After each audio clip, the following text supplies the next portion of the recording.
invited guests, ladies and gentlemen, the school is fully funded like the extra county schools, and they decided to commission block, solar system. With us, we don't have. Wengine walikuwa napiga kelele, ODM wameingia kwa serikali, sasa ODM wameacha upinzani, sijui wamefanya nini. Saa hii wengine wamekuja, sioni kama watu wanapiga kelele. Sasa hao wanataka tu ODM ndio ipige kelele hapa town. Ama watu ODM ndio upinzani. Sisi pia tunataka stima. Tunataka barabara. Tunataka maji.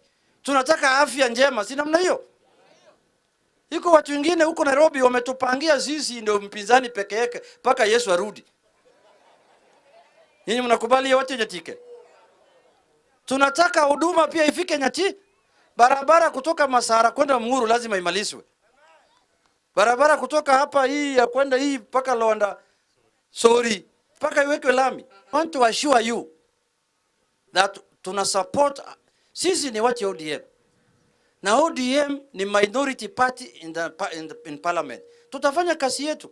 Supporting the president of the Republic is a key issue that has been, bothering Luo Nyanza people. And I have to thank most sincerely to a person called Honorable Junet Mohammed for having come out clearly and say is supporting the government and the president. That is key. The people of Nyanza must stop wasting their time, but turn fully to support the president of the Republic. And the appointment that is being done by the president